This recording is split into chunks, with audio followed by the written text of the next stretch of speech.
Yeah, so for me, I didn't know too much. I didn't know too much about college, and to be fair, I didn't even know college was an option. For me, I did have grades. I had really good grades actually. I had around four, like 3.9, 4.0 area.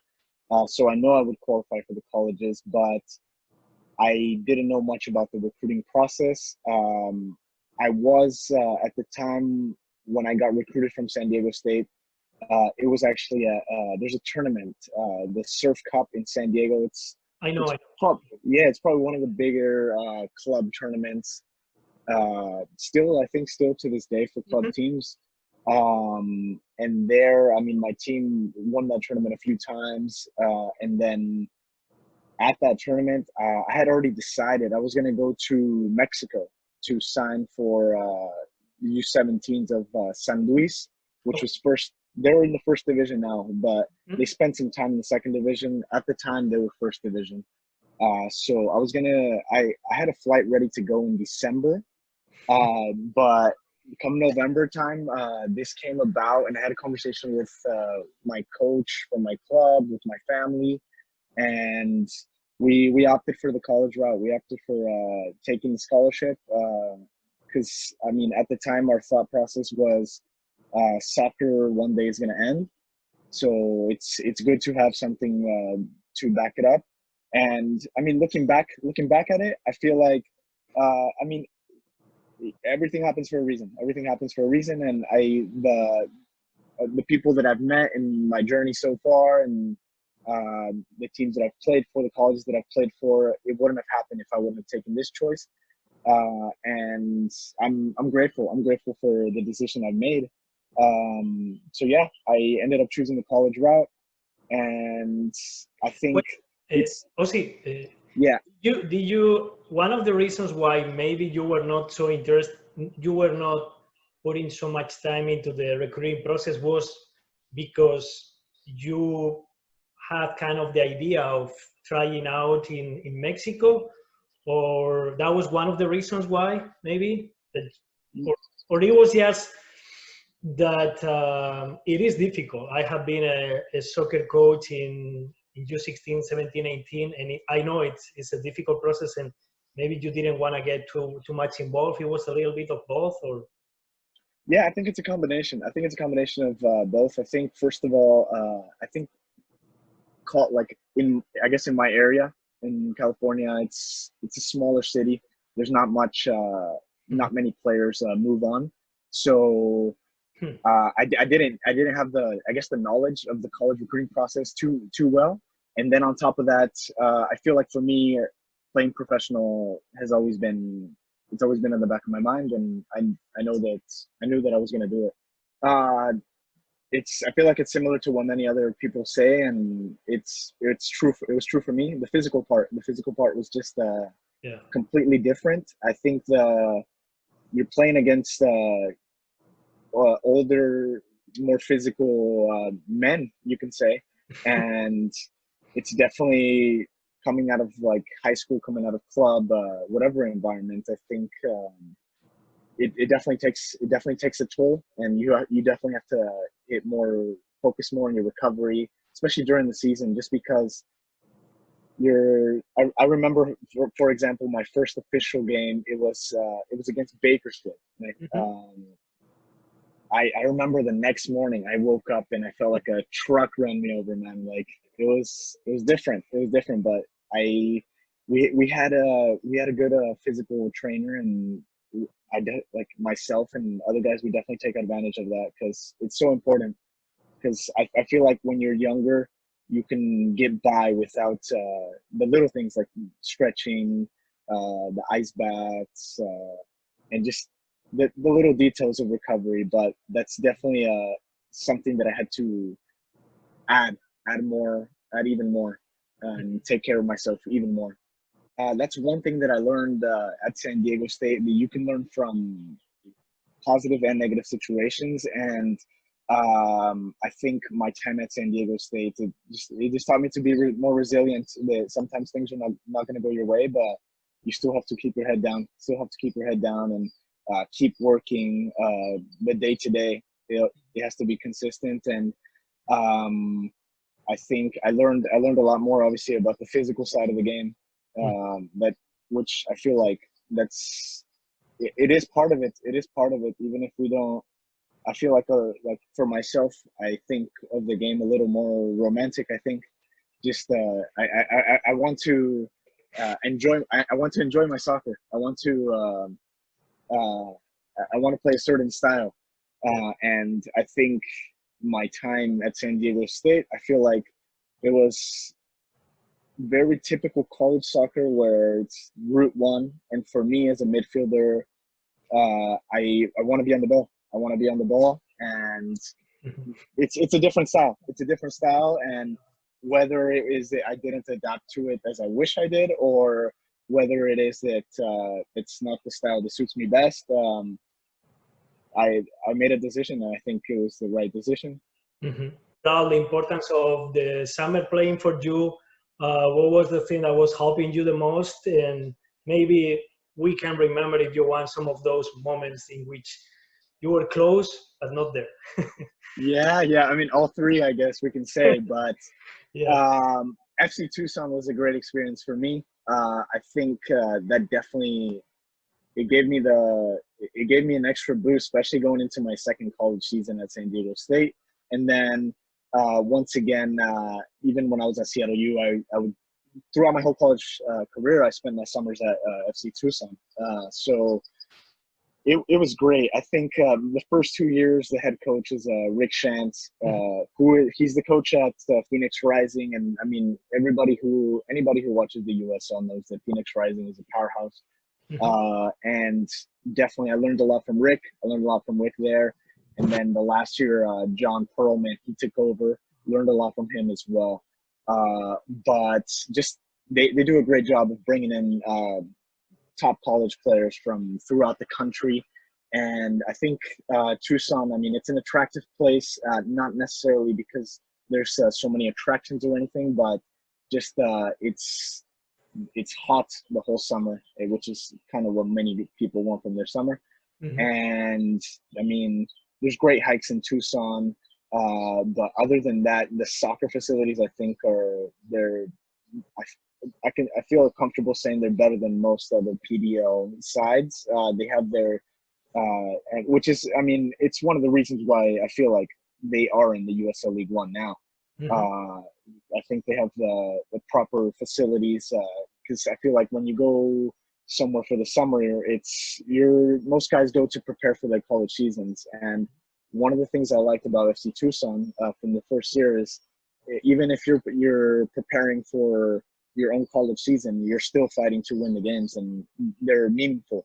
Because I think I've heard from other players at other PDL sides where it's just multiple players, different lineups every time, and the games are not so significant. And I think at Tucson, they made it very significant. They made it, Rick made it clear what the club's goals were. John made it clear, and it was always to win. And for me, that's very important. And it's one of the reasons why I transferred out of San Diego State, because I want to win more. And being at FCTucson, I like that aspect. I like that every game you go out there to win, not just to take part or to gain match fitness for your college season.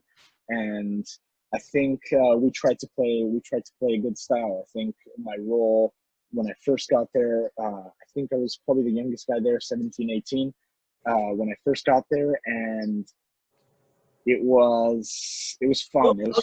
How did you did someone contact you? It was something between coaches, because as you said, you were quite young, and you were a freshman, and FCTucson was one of the most appealing places. So how did it happen the first year, actually? My college coach at San Diego State, Les Kirshner, he made the call. He made the call to somebody at FCTucson, and they told me that, yeah, you can go. You'll probably be a training player or something like that. And I was like, yeah, sure, I'll take that. And I took that, and I think, I mean, soccer has its luck. It has everything. I think the first day I got there, they had an Open Cup match, and I watched them. Unfortunately, they didn't do too well. Then the few days after, I had three training sessions with the team, and the player in my position, he got injured, and he was done for the rest of the season. And I subbed on in, and I played every minute after that. So I mean, I definitely got lucky there, and I took advantage of that opportunity. Yeah, exactly. I think similar to FCTucson, I think Darren does a great job of recruiting players. He recruits top players from throughout the country. Perfect example that you mentioned, Santi. And I think Lane needs to listen to you better, because I think myself and Santi both scored against Lane. So I know. come on, man. Yeah.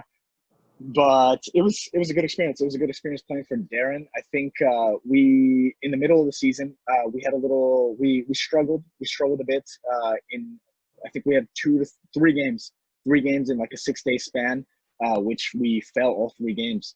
So that got me out of the lineup, and I didn't play the last 4 or 5 games of the season. But once again, that's you learn from those situations. I think. Like we mentioned earlier with the San Diego State situation, that things don't always go the way that you plan them to go, and you can dig yourself in a hole, or you can keep your head high. And for me, for example, in those matches, those last few matches that I didn't play, I think, and I think Darren can attest to this as well. At the training sessions, I knew for sure every training session I wanted to be the best player and keep the standards high. Regardless if I was playing or not, regardless if I was in a co-captain role or not, and not getting minutes. I think I still, for me, I think it's important. It's important to always just give the best version of yourself, regardless of whether you're given what you want or not.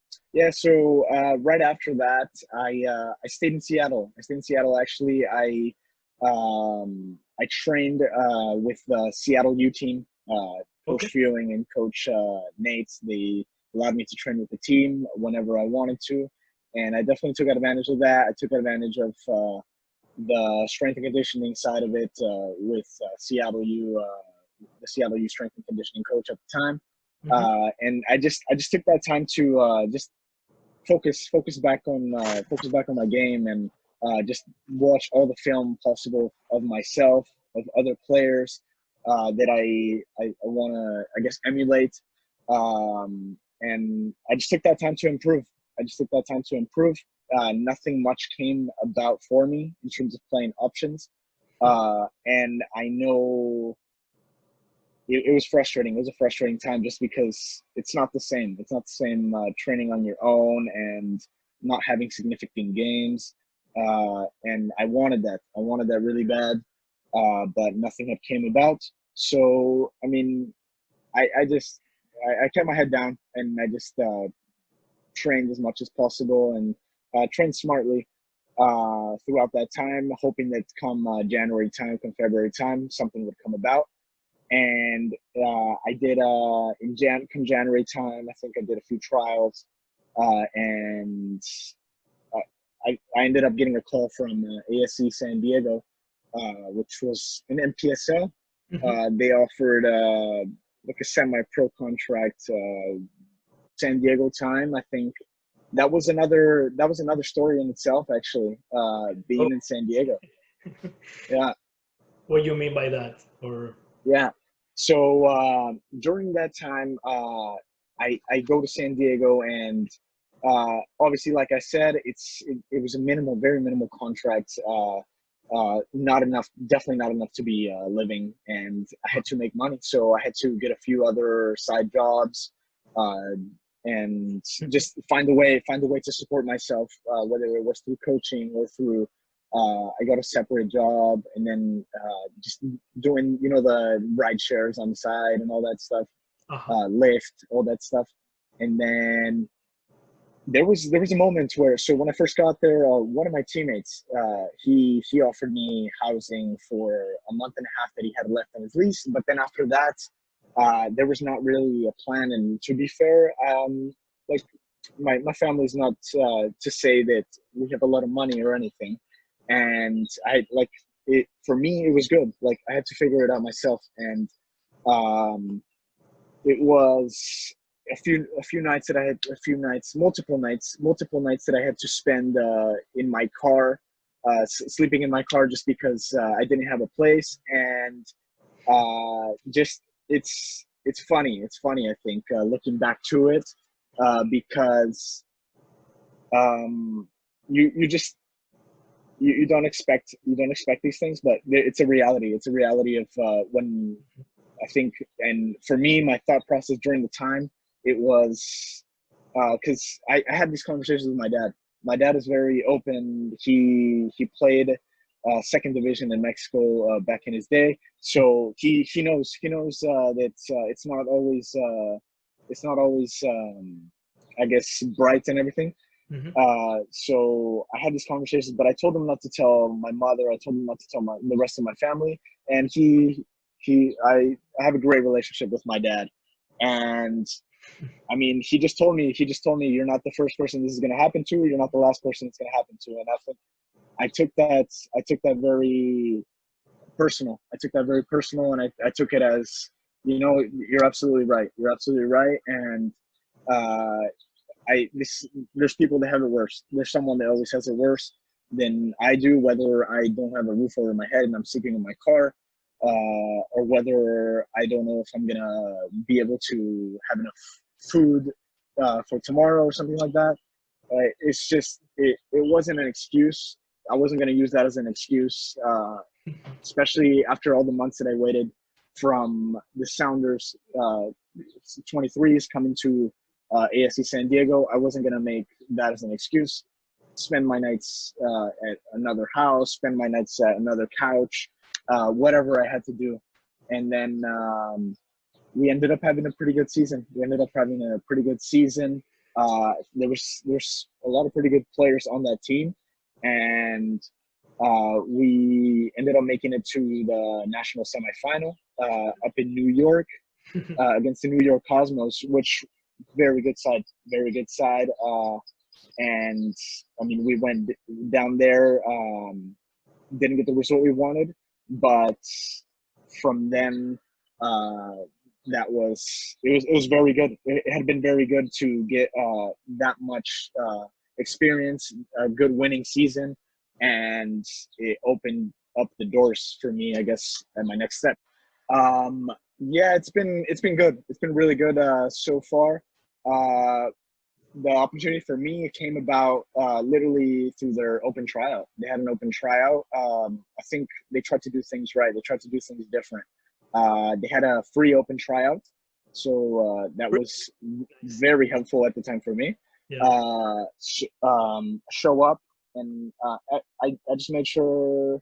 I mean, the most important thing for me at the tryout was making my presence felt, whether it was most importantly, obviously, through play, and then vocally. Like we mentioned earlier, I think for me, in my style of play, I like to pull the strings. I like to just organize, be the organizer, and whether it takes for me to be vocal or whatever it takes for me, I was going to make myself seen. And I had a conversation after that first day with the staff there, and they told me that they would most likely invite me to preseason. And they invited me to preseason. 2 weeks after, we had conversations about contracts and stuff like that. And for me, it was fantastic. I wouldn't say it was a relief. It was just like, it was a check mark. It was a check mark for sure. I guess earning my first pro contract, whether it's at the third division or wherever it is, it's my first contract, and it's something that I'll always be proud of. Yeah, I think it's a combination of everything that you said, but I think you definitely have to be passionate about it, because at the end of the day, it's literally just the game, but you have to make it more than that. And for me, I love the preparation that comes behind it. Taking care of your sleep, taking care of what you eat, taking care of the amount of water you drink, going to trainings and dialing in, I love the training. I love training aspect of it, and the games, which is the most important part. Which all of the preparation, all the build up, that's what it's for the games. And I feel that hunger for the games, and I feel like it increased. It got a little more burning in my stomach per se, when I didn't have that available to me. So I think just being able to express yourself in your style, because every player has their own style, no matter where they go. I think being able to express yourself is it's very important for myself.